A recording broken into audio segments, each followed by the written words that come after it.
Yes. World tour. What was that like? What was the reaction internationally to?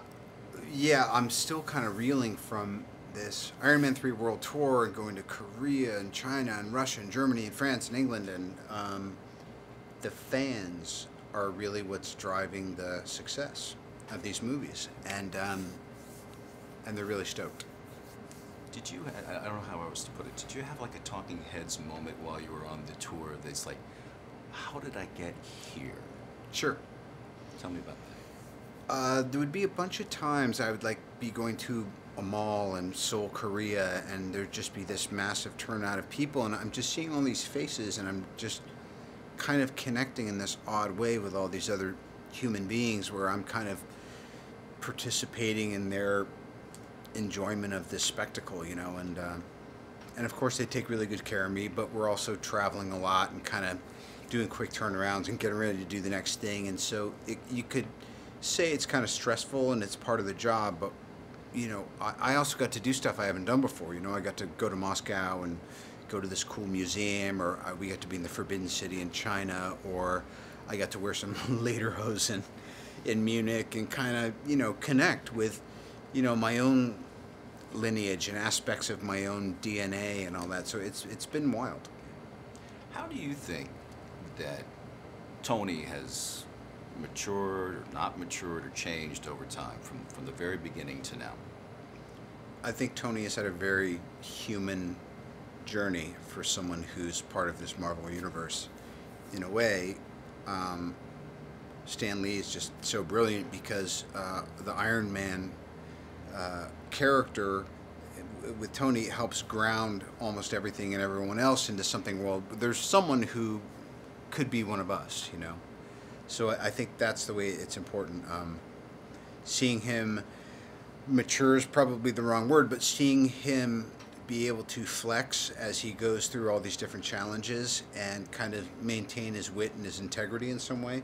He didn't really have integrity when we first met him, and then he gained it as he used technology to save his own skin.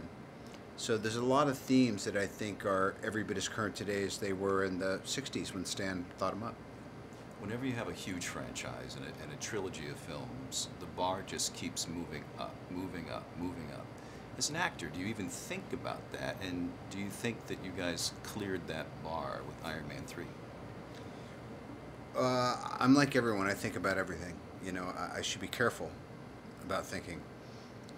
But in this case, it served us well because I've been intimately exposed to everything that worked and maybe didn't work so good in all the kinds of movies that I've enjoyed seeing that you could call genre movies over the last 25 years. And so it's kind of more of a to-do not list, which is, you know, repeating yourself, going for the same kind of jokes, going for the same kind of emotional moments, going for the same kind of plot turnarounds. And Shane Black was the new concept bringer for Iron Man 3, and in some ways, you know, Jon Favreau and I were saddled with helping to launch this perhaps bigger idea of an Avengers franchise, so we had some heavy lifting to do, and strangely Shane, who just kind of joined us recently, has had none of those requirements because of the success of Avengers, so life's funny.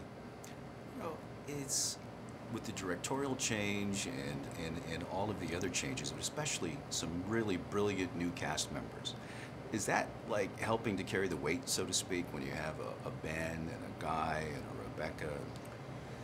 Always. That's what I noticed on Avengers was, oh, I don't have to go to work every day because there's actually a lot of other really talented people carrying the story. And whether it was Guy Pearce, who is just, to me, just one of the great Australian national treasures, and Rebecca Hall and Sir Ben is the British invasion.